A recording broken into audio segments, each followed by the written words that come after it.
अस्सलाम वालेकुम। उम्मीद करती हूँ कि आप सब हैरो ऑफिस से होंगे। तो आज हम केमिस्ट्री के लेक्चर स्टार्ट करेंगे। तो केमिस्ट्री का हम सबसे पहले चैप्टर 7 डिस्कस करेंगे, बिकॉज यहाँ पर आपकी जो बेसिक्स हैं वो ऑर्गेनिक केमिस्ट्री आपकी क्लियर होनी चाहिए। तो ऑर्गेनिक केमिस्ट्री सबसे पहले डिस्कस कर लेते हैं। ऑर्गेनिक केमिस्ट्री में सबसे पहले हम देख लेते हैं कि ऑर्गेनिक केमिस्ट्री की जो हमने 9th क्लास में डेफिनेशन पढ़ी थी वो ये थी कि it is the branch of chemistry that deals with the study of hydrocarbon and their derivatives. तो इस डेफिनेशन तक पहुंचने से पहले बहुत सारे मतलब के डेफिनेशन प्रेजेंट की गई थी साइंटिस्ट की तरफ से। तो सबसे पहले हम इसकी हिस्ट्री की तरफ देख लेते हैं।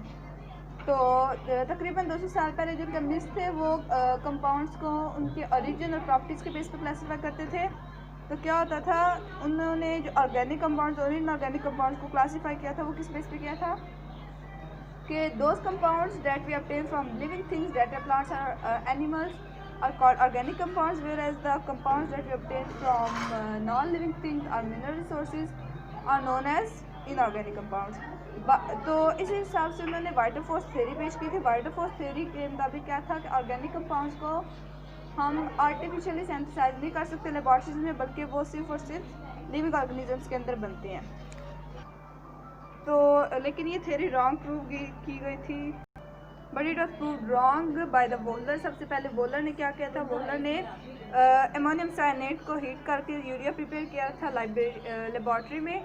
तो उसने वाइटरफोर्स थ्योरी को रिजेक्ट किया था, क्योंकि वाइटरफोर्स थ्योरी कहती थी कि ऑर्गेनिक कंपाउंड्स को हम लेबॉर्ट्रीज में आर्टिफिशियली सिंथेसाइज नहीं कर सकते थे, बट वोलर ने यूरिया को प्रिपेयर किया था, that is an organic compound. इसके बाद हमारे पास दो साइंटिस्ट हैं, एक था कोल्बे, उसने कैल्शियम और हाइड्रोजन से एसिटिक एसिड बनाया था, और बार्थलेट ने बेरियम फॉर्मेट को हीट करके मीथेन बनाई थी।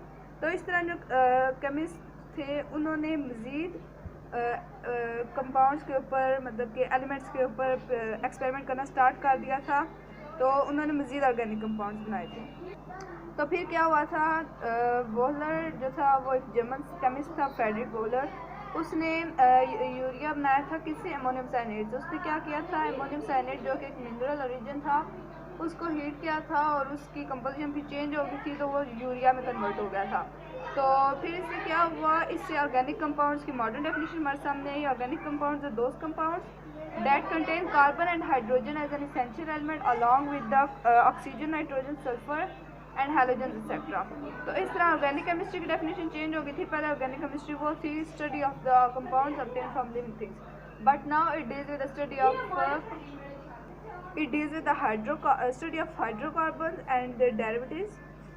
तो अब हम देख लेते हैं कि ऑर्गेनिक कंपाउंड में से कौन से फीचर्स हैं कि ये इनका यूज़ जो है हमारी डेली लाइफ में बहुत ज़्यादा वास्ट है। तो सबसे पहले इसका जो हम फीचर्स की प्रॉपर्टी डिस्कस करेंगे वो है हमारे पास peculiar nature of carbon. Carbon में से कौन सी प्रॉपर्टी है जो इसे बाकी तमाम एटम से सुपीरियर करती है, वो ये है कि it shows catenation. Now what is catenation? Catenation is a self linking ability of an atom. तो पूरे पीरियोडिक टेबल में सिर्फ दो एलिमेंट्स हैं जो कि कैटिनेशन शो करते हैं, वो है कार्बन और सिलिकॉन। तो लेकिन कार्बन जो है वो ज़्यादा कैटिनेशन शो करता है। वो इसलिए कैटिनेशन के लिए दो कंडीशंस हैं, वो ये है कि सेल्फ लिंकिंग बॉन्ड स्ट्रॉन्ग हो, but the bond with oxygen वो वीक हो। लेकिन जो सिलिकॉन है उसका ऑक्सीजन के साथ बॉन्ड स्ट्रॉन्ग है, लेकिन उसका सेल्फ लिंकिंग बॉन्ड वीक है। तो क्या होगा कि कार्बन को ज़्यादातर यूज़ किया जाता है कैटिनेशन में। तो कार्बन की कैटिनेशन की वजह से तो फिर कैटिनेशन शो करता है वो दूसरे कार्बन के साथ बॉन्ड बनाएगा, और इस तरह उसकी जो वो है लॉन्ग चेन्स बनती जाएंगी, और इस तरह जो हमारे पास ऑर्गेनिक कंपाउंड होता है वो लॉन्ग चेन और लॉन्ग रिंग्स में भी हमारे पास होता है।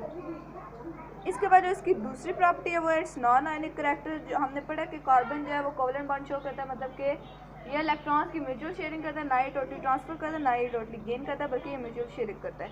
तो इस वजह से क्या होगा कि नॉन आयनिक करैक्टर शो करेंगे। थर्ड जो प्रॉपर्टी है इसकी वो ये है सिमिलैरिटी इन बिहेवियर। अब ये बिहेवियर में कैसे सिमिलैरिटी करते हैं, हमने ये पढ़ी थी होमोलोगस सीरीज़। तो उसमें क्या होता है कि जो एक सीरीज़ में आते हैं सारे कंपाउंड्स, वो उन सब की कैरेक्टरिस्टिक्स एक होती हैं।